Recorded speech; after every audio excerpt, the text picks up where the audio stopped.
Heyo, what is up everyone? It is the ALPHAJAY of the ALPHAJAY Show, and today we're going to be talking about Tuff Puppy. Just like Danny Phantom, this was another show created by Butch Hartman, which I will be defending. I generally see this show be put aside with other shows that try comedy, and don't really do too well. Often these series lack a basic structure for a story, and I disagree with Tuff Puppy. So today we're going to get into that. The shout out for today will be this webcomic here. I had a commission from Haru Kitsu. I also shouted it out on my community tab, but if you want to see the full resolution image, it will be in the description below. So let's get into it. Have you ever watched a cartoon about a character lying and adding more lies which pile up against their favor? Basic concept, right? Well, with this episode, it's honestly no different, but I feel as though they don't make it generic and use comedy to vary their execution. It's Speckle and Grout Day! I got in at dawn and gave us a really big head start.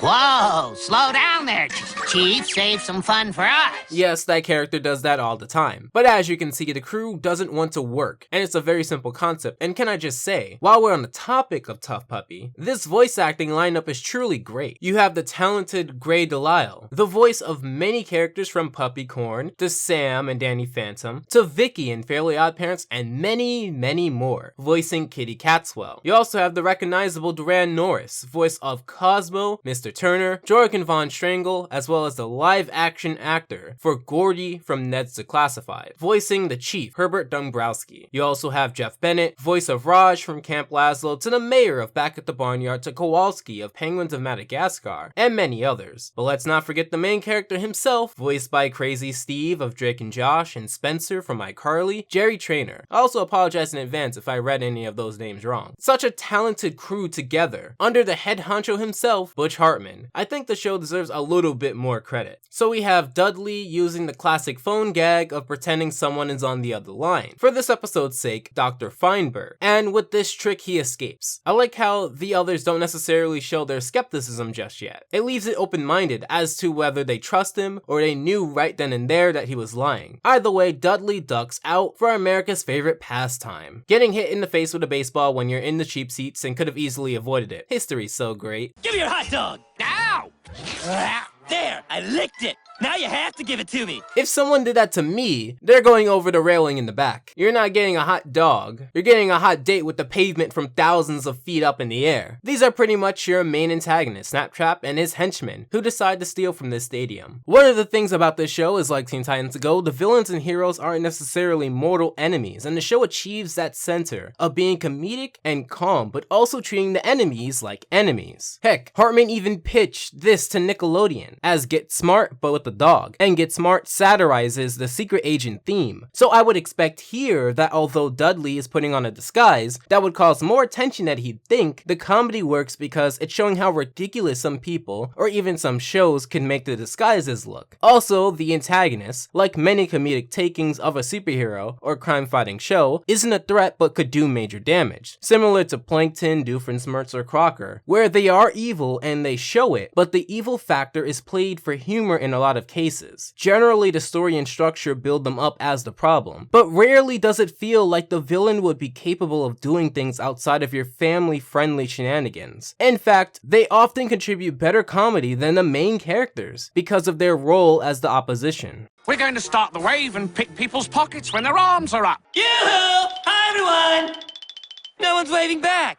These people are rude. They deserve to be robbed. Presenting the bumbling fool villain. He's no Professor Calamitous or Goob, but in his own way, you could tell that Hartman was going for someone who was evil, cranked to 15 with no true grasp of reality. Look at the scale of their crimes in this episode. This is one of the main villains in this show, so you can tell they're not going for something deep, but something that's funny, and having someone so detached from reality that they don't even know what the wave that they're much smarter than them henchmen know. It's just icing on the cake. One of the running gags in this show is that Snaptrap and others say that if you lick something, it's yours. Like the hot dog from Larry, who is often treated as the butt monkey, when he's one of the smarter people on the show. Also, like my last review, that if you haven't checked out, you should, the Butch Hartmanisms are here as well. You have tons of sound effects, the main character who got to where they were due to an accident or a coincidence, the main female who tends to be portrayed as smarter than her male counterparts, and again, tons of comedy. comedy. It's his signature. And despite this being a later episode in the series, I don't believe Tuff Puppy was, in my opinion, when Hartman's shows as a whole started to take a dip in quality. You can tell that with this show, there was some thought and care putting into having the right voice actor, the right type of villain, and the right types of scenarios to build comedy out of. So Dudley ends up ditching the game to not get caught with his outlandish disguise. How was Spackle and Grout Day that I missed because I was at the dentist? Well, what would you call a day of back-breaking labor in a cloud of toxic fumes? A mine worker, a plumber, a fast food job. So if I'm saying all of these nice things about the show, then what makes it so uninteresting to talk about or bring up, like your Ed and Eddies or Jamie Neutrons? Well, The mayor assumed it was someone at Tuff,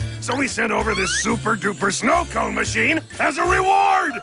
Ah! Snow cone machine! I want grape! I want all the grape! I call dibs on all the grape! this show is loud. When I say loud, I mean your standard level of Nickelodeon comedy that's assumed that if your show was quiet for more than 3 seconds, your child would become confused, scared, or disinterested, and basically turn the channel and waste that money that Viacom puts into their advertisements between shows. The show doesn't shut up. In fact, unlike shows like Ed and Eddie, the Looney Tunes show, or even Bob's Burgers, the show doesn't take too many moments to build things up or let things sink in. I would even go as far as to admit that the show is surface level deep with pretty much everything. It's a show designed to just watch. So many people either watch and leave it or don't watch at all. I'm not saying there isn't a dedicated community that talks about it, but when you compare it to your Gravity Falls, your Star Versus, and the like, why would you be interested in Tuff Puppy? Why would you want to watch a screaming dog fight crime? Well, for me, because it's funny. However, I would admit that sometimes the humor gets a little Nick live action sitcom-y, like here. For example, despite not being able to use the machine because it's for the Mystery Tuff agent, they have another boring day, eat Brussels sprouts, and clean behind your ears day, to which Dudley, taking a page out of earlier in the episode, does this here. You know, I couldn't help but notice that you made the ringing sound for your phone.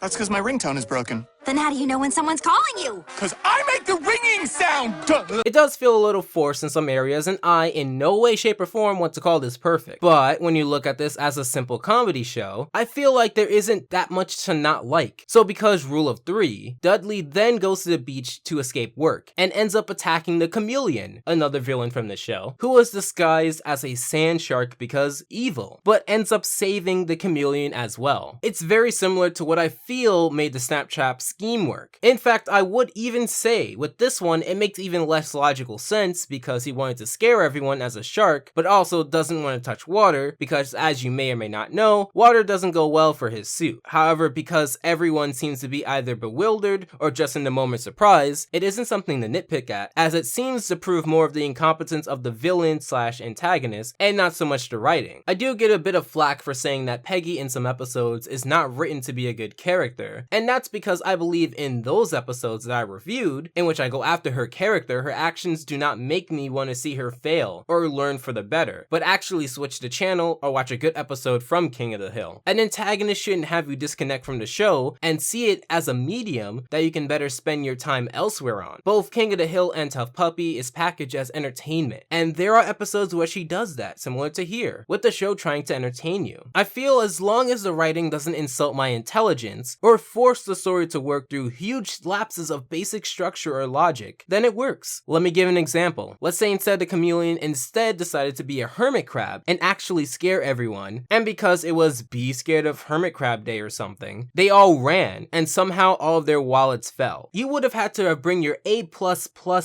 game to make that work, because it sounds extremely contrived and too similar to the running gags we already had in this episode. So Dudley ends up finding that there is more stuff in his name, the Mystery Tuff agent, but he cannot play with it. Did you ever tell a lie, then another lie, and maybe a couple more lies? No. How about a fib? No. White lie? No. Actually, she has lied in other episodes, such as Disobedience School, for example, but let's sweep that under the rug. So as you can see where this is going, Advanced Calculus Day, Dudley quote-unquote skips out to see Dr. Feinberg, but actually does something else. One dog's playing poker reference here, and the other Tuff agents say that Dr. Feinberg is actually a villain who plans to unleash knockout gas all over Petropolis, and we get a little action here. One thing Butch Hartman loves is the rule of 3s. I need to take a shortcut. I'll cut through quick-drying Cement Street. I need another shortcut. I'll take Quicksand Boulevard. I still need a shortcut. I'll drive back to Phil's lane. I'm back at Phil's! My bad. I should have seen that coming. I could overlook it. Heck, certain things like this used to make me laugh when I was younger. But when you place jokes like that with jokes like, Oh, you are so found out, Agent Puppy. it kind of balances out in a way that I can defend the show. It doesn't rely on one route of comedy or one running gag. Although it has them, the show wants to constantly make you laugh with different scenarios and variations. However, as you saw in the clip, the crew busts Dudley for lying about not being at the dentist. He learns his lesson about lying, and that sometimes you may not want to do things that are hard or unpleasant, but you have to get through them because it makes the team or you a better person. I may not enjoy every asset of editing audio or optimizing my video for YouTube, but I know with all the steps I do, it helps me. It helped me reach you and everyone else who supports me. So a good lesson on top of a good story, comedy, and character performance. As you can tell, I think this was a good episode. The episode ends with Dudley actually having teeth needing to be checked on, to which instead of using his mystery hero gifts, he is implied to be stuck with that, and that was lie like a dog. I hope this episode convinced you into giving Tuff Puppy a shot. Although it was airing around the time of season 7 and season 9 of Fairly Odd Parents, the time when the show's quality seemed to have taken a nosedive, I would say that Tuff Puppy has a lot of mid-season Fairly Odd Parents charm, with the fresh take of a wacky secret agent theme. It's honestly a good episode, a great way to get an understanding of some of the characters, and a sign that Tuff Puppy is a pretty good series overall that I would recommend that you take a shot with. But I want to know what you think. Do you like the show? Are you interested based off of this episode? Let me know in the comments down below. Follow me at the ALPHAJ Show and go into my request video for any other topic that you think I should cover. If you really like this video, you should check out my Danny Phantom review that I did earlier to keep up with the road to review 100. Make sure to subscribe and feel free to consider my Patreon. As always, I hope your time is well spent, and Alpha out.